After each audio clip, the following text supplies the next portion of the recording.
নমস্কার। উত্তর পূর্বাঞ্চলের বিশেষ কিছু সংবাদ নিয়ে নর্থ ইস্ট নিউজে আপনাদের স্বাগত জানাই। আমি পিঙ্কি দাস। 1961 সালের বাংলা ভাষা রক্ষার্থে আত্মবলিদানের স্মরণে বরাক উপত্যকার বিভিন্ন ভাষা, সামাজিক ও রাজনৈতিক সংগঠন, সরকারি ও বেসরকারি স্কুলের ছাত্রছাত্রী ও শিক্ষকরা একযোগে শহীদদের প্রতি শ্রদ্ধা জ্ঞাপন করেছেন। শিলচর রেলওয়ে স্টেশনে শুরু হওয়া বিশাল র্যালিটি শহরের বিভিন্ন রাস্তা প্রদক্ষিণ করে শিলচর শ্মশানঘাটে এসে সমবেত হয়। এই অনুষ্ঠানে প্রায় 75টি সংগঠন অংশগ্রহণ করে এবং বিভিন্ন বয়সের হাজারো মানুষ উপস্থিত ছিলেন। অনুষ্ঠানে উপস্থিত ছিলেন রাজ্যসভার সাংসদ কোনাতপুরকাস্থ শিলচরের বিধায়ক ডক্টর রাজদীপ রায়, কাঠিগোড়ার বিধায়ক কমলাক্ষ দেপুরকাস্থ, বিধায়ক কৌশিক রায়, প্রাক্তন বিধায়ক দীপায়ন চক্রবর্তী, জেলা বিজেপি সভাপতি রূপম সাহা, সমাজকর্মী স্বর্ণালী চৌধুরী, অগ্রজিৎ চক্রবর্তী ঝলক, শরীফুজ্জামান লস্কর, সুমনা দাস প্রমুখ। প্রাক্তন বিধায়ক দীপায়ন চক্রবর্তীর স্মৃতিকথায় তিনি বলেন, ছোটবেলা থেকেই তিনি ভাষা শহীদদের প্রতি বরাকবাসী ও শিলচরবাসীর শ্রদ্ধাবোধ দেখেছেন। আজকের দিনটি মাতৃভাষার জন্য আত্মবলিদান স্মরণ করায় এবং বাঙালি জাতির আত্মপরিচয় রক্ষার সংগ্রামের প্রতীক। অনুষ্ঠানে শহীদদের প্রতি ফুল দিয়ে শ্রদ্ধাঞ্জলি প্রদান করা হয় এবং অংশগ্রহণকারীরা মাতৃভাষার মর্যাদা রক্ষার অঙ্গীকার পুনরায় ব্যক্ত করেন। নর্থ ইস্ট নিউজের বরাক ভ্যালি ইনচার্জ সুরজিৎ চক্রবর্তীর প্রতিবেদন। 61তে তৎকালীন যে কংগ্রেস সরকার ছিল, বিমলা প্রসাদ চালিয়া পরিচালিত সরকারের একটি সার্কুলার ছিল যে ভাষার উপরে অগ্রাসনের যে ইঙ্গিত ছিল, সেই ইঙ্গিতের প্রতিবাদ পুরো উত্তর পূর্ব ভারতে হয়েছিল এবং বিশেষ করে শিলচর শহর তার লিডারশিপ নিয়েছিল। তৎকালীন বরাক, করিমগঞ্জ এবং শিলচরে তার প্রতিবাদ হয় এবং 61তে শান্তিপূর্ণ যে আন্দোলন ছিল, যে মিছিল ছিল, সেই মিছিল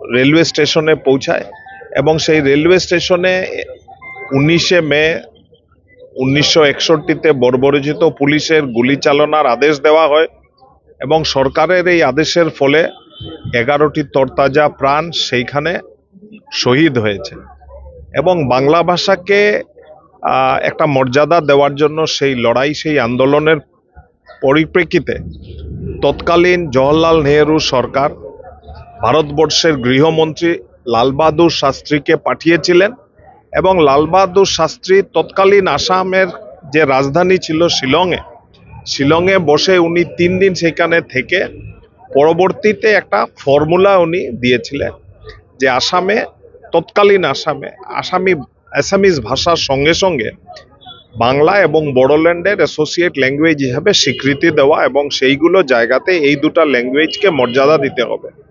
এবং আমরা পরবর্তীতে দেখি এই সূত্রটি ধরে 61টির এই সূত্রটি ধরে পুরো উত্তর পূর্ব ভারতে রাজ্যের সৃষ্টি হয়। যারা Arunachal Pradesh north east frontier ছিল, তারা অরুণাচল প্রদেশে পরিণত হয়। পরবর্তীকালে যারা খাসি জয়ন্তিয়া ভাষা ছিল তাদের জন্য রাজ্য হয়েছে, যারা মিজো ভাষা ছিল তাদের জন্য রাজ্য হয়েছে এবং 4টি রাজ্য 60-70-এর দশকে আসাম থেকে ভেঙে রাজ্য হয়েছে। এই অঞ্চলের জনসাধারণ সবসময় আসামের সঙ্গে থাকতে চেয়েছে। বাংলা ভাষার স্বীকৃতি পাওয়ার পরে এই অঞ্চলের যেভাবে বাংলাভাষী যারা লোকরা আছে, প্রায় 4.5 মিলিয়ন, মানে প্রায় 45 লক্ষ লোক এই অঞ্চলে বসবাস করে, তাদের মাতৃভাষা বাংলা। এছাড়াও বাংলাভাষী লোক পুরো উত্তর পূর্ব ভারতে আছে, আরও 45 লক্ষ লোক আছে। এখানে শিলচর স্থানে উপস্থিত হয়েছি। আমরা জানি 1961 সালে আজকের দিনে ভাষা শহীদদের আন্দোলনের সময় পুলিশের গুলি চালনায় 11 জন শহীদ হয়েছিল। আমরা প্রতি বছর এই দিনকে ভাষা শহীদ দিবস হিসাবে তাদের প্রতি আমরা শ্রদ্ধাঞ্জলি জানাই এবং বিভিন্ন সংগঠন, বিভিন্ন ব্যক্তিরা, বিভিন্ন প্রাণ প্রতিষ্ঠান সবাই নিজস্বভাবে সবাই এই দিনকে শ্রদ্ধাঞ্জলি আমরা আগামী প্রজন্ম যাতে নিজের ভাষার প্রতি গুরুত্ব দিয়ে নিজের ভাষাকে মাতৃযুদ্ধ সম এই চিন্তাধারা নিয়ে যাতে ভবিষ্যৎ প্রজন্ম যারা আছে, ভবিষ্যৎ প্রজন্ম যাতে নিজের মাতৃভাষাকে গুরুত্ব দিয়ে সম্মান দিয়ে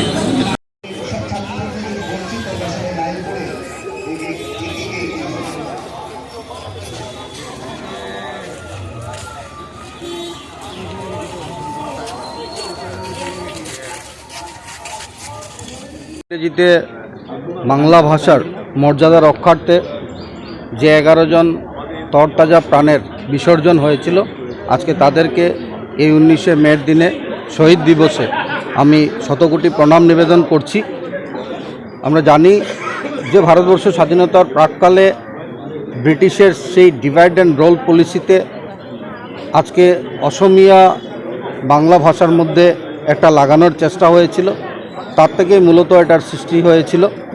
পরবর্তীকালে এই আন্দোলন ধীরে ধীরে ছড়িয়েছিল বাংলা ভাষা যাতে অফিসিয়াল ল্যাঙ্গুয়েজ হয়, তার জন্য বাংলা ভাষাভাষী যারা মানুষ তারা গোটা আসাম রাজ্যে আন্দোলন চালিয়েছিলেন। যাই হোক, পরবর্তীকালে এই 11 জন নিহত হওয়ার পর লাল বাহাদুর শাস্ত্রীর মাধ্যমে আমরা লক্ষ্য করেছি যে বাংলা ভাষাকে অফিসিয়াল ল্যাঙ্গুয়েজ করা হয়। তার পরবর্তীকালে আজকে 65 বছর অতিক্রান্ত বাংলা ভাষার এই যে যারা শহীদ হয়েছেন তাদেরকে সম্মান জ্ঞাপন করার জন্য ভাষা শহীদ স্টেশন শহীদ স্মরণ সমিতি দীর্ঘ 21 বছর ধরে সে আন্দোলন চালিয়ে যাচ্ছে যে শিলচর রেলওয়ে স্টেশনের নাম যাতে ভাষা শহীদদের জন্য হয়। সেটা আজকে কেন্দ্র সরকার বা রাজ্য সরকার উভয় সরকার সেটা দেখছে। আমি আশাবাদী অতি সত্বর এই সম্মান সরকার জ্ঞাপন করবেন আর বরাকবাসীর যে দীর্ঘদিনের প্রতীক্ষা সেটা নিরসন হবে। বরাক উপত্যকার এক অবিস্মরণীয় দিন 19শে মে। ওই দিন ভাষা মায়ের বেদি মূলে 11টি প্রাণ আত্মহুতি দিয়েছিল। বরাক উপত্যকার বঙ্গ সাহিত্য ও সংস্কৃতি সম্মেলনের উদারবন্দ আঞ্চলিক সমিতির উদ্যোগে ও গুরুকুল ইংরাজি মিডিয়াম স্কুলের সহযোগিতায় শহীদ তর্পণ অনুষ্ঠান অনুষ্ঠিত হয়। প্রথমে একাদশ শহীদদের প্রতিকৃতিতে শ্রদ্ধাঞ্জলি জানান বরাক বঙ্গ উদারবন্দ আঞ্চলিক সমিতির সভাপতি ভাস্কর দাস ও জেলা সমিতির সহসভাপতি ব্রজেশ্বর সিংহ, কেন্দ্রীয় সমিতির প্রাক্তন সদস্য আকমল আলী বড়ভূঁইয়া সহ সমিতির কার্যকর্তা ও বিদ্যালয়ের শিক্ষক শিক্ষিকারা ও ছাত্রছাত্রীবৃন্দ। এরপর উদ্বোধনী সঙ্গীত পরিবেশন করেন শিল্পী সুনন্দা সেন। স্বাগত বক্তব্য রাখেন ভাস্কর দাস। এরপর ছিল 19-এর উপর আলোচনা। এতে অংশ নেন বরাক উপত্যকার বিশিষ্ট কবি সাহিত্যিক কাজল দে, বিদ্যালয়ের অধ্যক্ষ গোলক গোয়ালা, আঞ্চলিক সমিতির সহসভাপতি নিহার কান্তি রায়, সম্পাদক নজরুল হুদা। বক্তারা সবাই তাদের বক্তব্যে বর্তমান প্রজন্ম যে বাংলা ভাষা চর্চা থেকে দূরে সরে যাচ্ছে, এটা যে মাতৃভাষার প্রতি আসন্ন বিপদের অশনি সংকেত তা তুলে ধরে। তাদের মধ্যে মাতৃভাষার চর্চা কিভাবে প্রসার ঘটানো যায় তা নিয়ে আলোচনা করেন। তা থেকে উত্তরণের পথের দিশা দেখান আলোচকরা, যা আলোচনাকে মনোগ্রাহী করে। ওই দিন বিদ্যালয়ের ছাত্রছাত্রীরা সঙ্গীত পরিবেশন করেন। এছাড়া সহযোগী সংস্থা নটরাজ নৃত্য সংস্থার শিল্পীরা সঙ্গীত পরিবেশন করেন।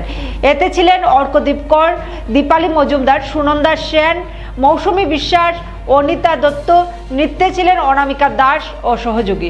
উপস্থিত ছিলেন বরাক বঙ্গ উদারবন্দ আঞ্চলিক সমিতির সহ সম্পাদক কিশোর ভট্টাচার্য, সাহিত্য সম্পাদক তানিয়া বর্লস্কর, কোষাধ্যক্ষ আবুল হোসেন বড়ভূঁইয়া, আভ্যন্তরীণ পরীক্ষক বিজন চক্রবর্তী সহ বিদ্যালয়ের শিক্ষক শিক্ষিকারা ও ছাত্রছাত্রীবৃন্দ। নর্থ ইস্ট নিউজের প্রতিনিধি নিহার কান্তি রায়ের প্রতিবেদন।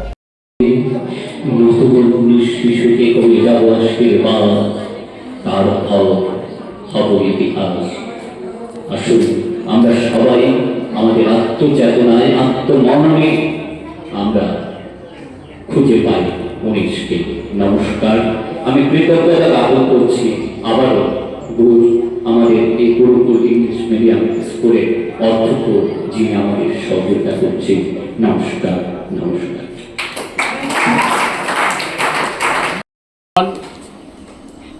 দুজন প্রাক্তন শিক্ষক, 3 জন প্রাক্তন শিক্ষক এখানে আছেন। আমাদের আকমল গুরুজি, আর আমার শ্রদ্ধা কাজল দি, বিজন চক্রবর্তী মহাশয়, ব্রজেশ্বর সিংহ মহাশয়, শিক্ষাগুরু হিসেবে তাদের আমি শ্রদ্ধা নিবেদন করছি। সেই সঙ্গে অন্যান্য পদাধিকারীগণ এবং আমার স্কুলের শিক্ষক শিক্ষিকাগণ, সঙ্গে উপস্থিত ছাত্রছাত্রীবৃন্দ। আজকে 19শে মে আমরা সবাই ভাষা শহীদ দিবস হিসাবে এই দিনটিকে আমাদের অন্তত স্কুলে আমরা সেটাকে পালন করি। ভাষা শহীদ উদযাপন সমিতি কালাইনের ব্যবস্থাপনায় এবং কাটিগড়া নবনির্বাচিত বিধায়ক কমলাক্ষ দে পুরকাস্তের উদ্যোগে কালাইন হায়ার সেকেন্ডারি স্কুলে মহান 19শে মে ভাষা শহীদ স্মরণে এক শ্রদ্ধাঞ্জলি ও শতকণ্ঠে সঙ্গীতের মাধ্যমে স্মরণ করে শ্রদ্ধা নিবেদন করা হয়। এতে প্রধান অতিথি হিসেবে উপস্থিত ছিলেন কাটিগড়ার বিধায়ক কমলাক্ষ দে পুরকাস্ত ও মুখ্য বক্তা হিসেবে উপস্থিত ছিলেন শিলচরস্থিত লেখক ও বাংলা ভাষা গবেষক মানস ভট্টাচার্য। এছাড়াও অবসরপ্রাপ্ত অধ্যাপক পরেশচন্দ্র পাল, প্রবীর দাস সহ অন্যান্যরা বক্তব্য রাখেন। নর্থ ইস্ট নিউজের বিশেষ প্রতিনিধি অমল ঋষির প্রতিবেদন। এবং ভালোবাসা নিবেদন করছি। আজ 19শে মে সম্পর্কে আমাদের কিছু কিছু ধারণা প্রায় সবারই আছে। 19শে মেতে আমরা জানি যে বাংলা ভাষাকে সমগ্র আসাম থেকে সরিয়ে দেওয়ার জন্য যে একটা চক্রান্ত হয়েছিল, তার প্রতিবাদে 1961 ইংরেজির 19শে মে শিলচরে একটা ব্যাপক হরতাল পালিত হয়। তার পেছনের ইতিহাস অনেক দীর্ঘ। তখন মুখ্যমন্ত্রী ছিলেন বিমলা প্রসাদ চালিয়া। তার নেতৃত্বের মন্ত্রিসভা, যদিও প্রথমে কংগ্রেস সেটাতে আপত্তি করেছিল, কিন্তু পরে কংগ্রেসও মেনে নেয় এবং সেই মন্ত্রিসভার সিদ্ধান্ত অনুযায়ী 1960 ইংরেজির অক্টোবর মাস থেকে খেলা শুরু হয় এবং ডিসেম্বর মাসে চূড়ান্ত হয় এবং ভাষা বিল চূড়ান্তভাবে রাত্রি প্রায় 10:30 পর্যন্ত ডিবেট হবার পর ভাষা বিল গ্রহণ করা হয়। কি ছিল সেই ভাষা বিল? সেই ভাষা বিল ছিল যে সমগ্র আসামের রাজভাষা হিসাবে অসমিয়াকে স্বীকার করে নিতে হবে। যদিও তখন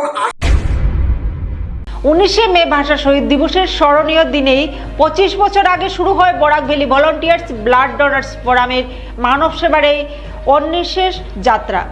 আজ 19শে মে 2026 থেকে ফোরামের রজত জয়ন্তী বর্ষ উদযাপনের দ্বিতীয় পর্যায়ের সুন্দর আয়োজন করা হয়। বেলা 10টায় ব্লাড ডোনার্স ফোরামের পতাকা উত্তোলন করেন কেন্দ্রীয় সভাপতি ডক্টর মনোজ কুমার পাল, প্রাক্তন কেন্দ্রীয় সভাপতি তথা বর্তমান উপদেষ্টা ডক্টর কুমার কান্তি দাস ও প্রাক্তন সহসভাপতি প্রশান্ত কুমার বসু। এরপর শহীদ বেদিতে পুষ্পার্ঘ্য অর্পণ করেন ও শ্রদ্ধা জ্ঞাপন করা হয়। ফোরামের কেন্দ্রীয় কমিটির সম্পাদক আশু পাল, কাছাড় জেলা কমিটির সভাপতি দেবব্রত পাল, সাধারণ সম্পাদক সব্যসাচী রুদ্রগুপ্ত সহ আরও অনেক সদস্য ও ভাষা শহীদদের প্রতি শ্রদ্ধা জ্ঞাপন করেন। এতে সামিল ছিলেন ফোরামের কেন্দ্রীয় কমিটি, জেলা কমিটি, মহিলা শাখার বিভিন্ন পদাধিকারী ও সদস্যরা।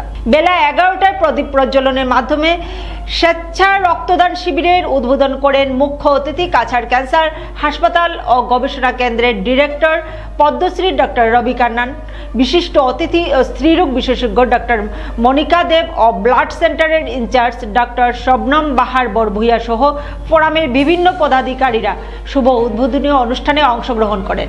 এদিন 14 জন মহিলা সহ মোট 101 জন স্বেচ্ছায় রক্তদান করেছেন। সমস্ত অনুষ্ঠান সঞ্চালনায় ছিলেন Barak valley volunteer blood donors ফোরামের কাছাড় জেলা কমিটির সাধারণ সম্পাদক সব্যসাচী রুদ্রগুপ্ত। ব্লাড ডোনার্স ফোরামের কেন্দ্রীয় প্রচার সচিব সুজয় নাথ এক প্রেস বার্তায় এই খবর জানিয়েছেন। নর্থ ইস্ট নিউজের প্রতিনিধি অমল ঋষির প্রতিবেদন। প্রথমবার রক্তদান করেছেন এবং গত 13ই মে তার জন্মদিন ছিল এবং তিনি অপেক্ষা করেছিলেন দীপাশিতা পাল আমাদের মহিলা শাখার অন্যতম সদস্য, দীপশিখা পালের সুযোগ্য কন্যা এবং গত 13 তারিখে তার জন্মদিন ছিল। সে অধীর আগ্রহে অপেক্ষা করেছিল যে Barak valley volunteer blood donors ফোরামে এই রজত জয়ন্তী বর্ষে এই শিবিরের রক্তদানের মাধ্যমে সে মহান ভাষা শহীদদের প্রণাম নিবেদন করবে। তার জন্য এটা জরুরি কথা দিয়ে চাইছে আজকে আমাদের প্রথম রক্তদান এবং সেটার প্রথম রক্তদান। অনেক অনেক অভিনন্দন এবং শুভেচ্ছা এবং অনুরোধ করছি যাতে হিমোগ্লোবিনের মাত্রাটা প্রত্যেক 4 মাস অন্তর যদি ঠিক থাকে যাতে প্রত্যেক 4 মাস অন্তর রক্তদান করতে পারে। কি আপনার ঘর কিংবা প্রতিষ্ঠানকে সুন্দর করে গড়ে তুলতে চাইছেন আর সাথে চাইছেন ভালো ও সুলভ মূল্যে প্রয়োজনীয় সামগ্রী ক্রয় করতে? তাহলে দ্বিতীয়বার না ভেবে আজই চলে আসুন শিলচরের দাসকলোনিতে অবস্থিত ঋতুরাজ ট্রেডিং কোম্পানি অথবা সোনাই রোডের খালেদ ভবনের বিপরীতে বাইক সেন্টারের পাশে সমীক্ষা ট্রেডিং কোম্পানি। এই উভয় স্থানে tiles, sanitary items, chimney, water purifier, CPVC, uPVC, PVC items, ডোর উডেন, সিনটেক্স সহ অনেক বিখ্যাত ব্র্যান্ডের সামগ্রী সুলভ মূল্যে পাওয়া যায়। আপনারা আসুন, যাচাই করুন ও ঘরকে সুন্দর করে গড়ে তুলুন। বিশদ বিবরণের জন্য যোগাযোগ করুন 9401432969 ও 6377990269 নম্বরে। ধন্যবাদ। শিলচরের মালুগ্রাম এলাকায় অভিযান চালিয়ে বিপুল পরিমাণ সন্দেহভাজন ইয়াবা ট্যাবলেট উদ্ধার করল পুলিশ। ঘটনায় এক ব্যক্তিকে গ্রেপ্তার করা হয়েছে। পুলিশ সূত্রে জানা যায় মালুগ্রামের স্বামীজি রোড সংলগ্ন চৈতন্যনগর এলপি স্কুল ল্যান্ড নাম্বার 2 এই এলাকায় মনিরাজ মণ্ডল বয়স 50 নামের এক ব্যক্তির বাড়িতে অভিযান চালানো হয়। অভিযুক্ত মনিরাজ মণ্ডল মৃত মনু মণ্ডলের পুত্র।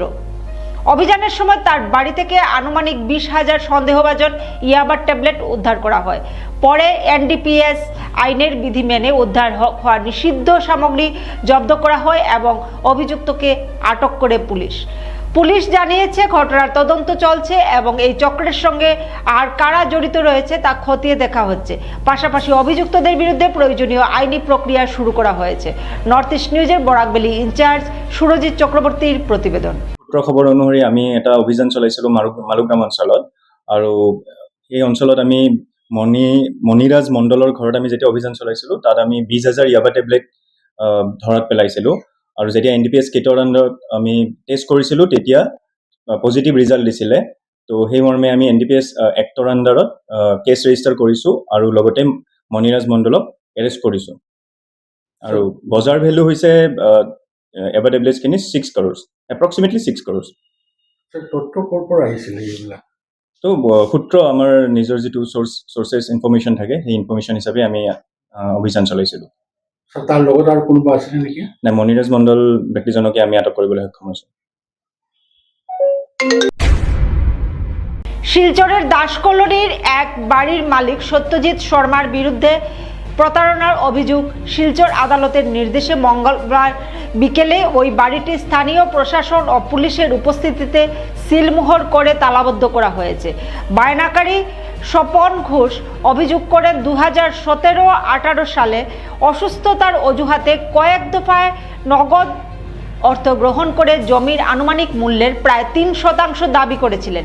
একই পদ্ধতিতে অন্যদের কাছেও অর্থ নিয়েছেন বলে অভিযোগ রয়েছে। 2 বছরের প্রচার প্রক্রিয়া পর আদালত নির্দেশ দিয়েছে সম্পত্তি চূড়ান্ত নিষ্পত্তি না হওয়া পর্যন্ত আদালতের হেফাজতে থাকবে। সত্যজিৎ বর্তমানে পলাতক। আদালত ও তদন্তকারী সংস্থা মালিকানা নির্ধারণে তদন্ত চালাচ্ছে এবং প্রয়োজন হলে আরও আইনগত ব্যবস্থা নেবে। নর্থ ইস্ট নিউজের প্রতিনিধি অমল ঋষির প্রতিবেদন। আজকের সংবাদ এই পর্যন্তই। এসিসি নেটওয়ার্কে নর্থ ইস্ট মিডিয়ায় প্রতিনিয়ত বিভিন্ন সংবাদ, সঙ্গীত, নৃত্য, আসন, ক্রীড়া, চলচ্চিত্র, বিনোদনমূলক বিভিন্ন বিষয় প্রচারিত হয়ে থাকে। তাই সদা সর্বদা ভারতের উত্তর পূর্বাঞ্চলের পাশাপাশি অন্যান্য স্থানের বিশেষ কিছু খবরের জন্য দেখতে থাকুন নর্থ ইস্ট নিউজ। ধন্যবাদ।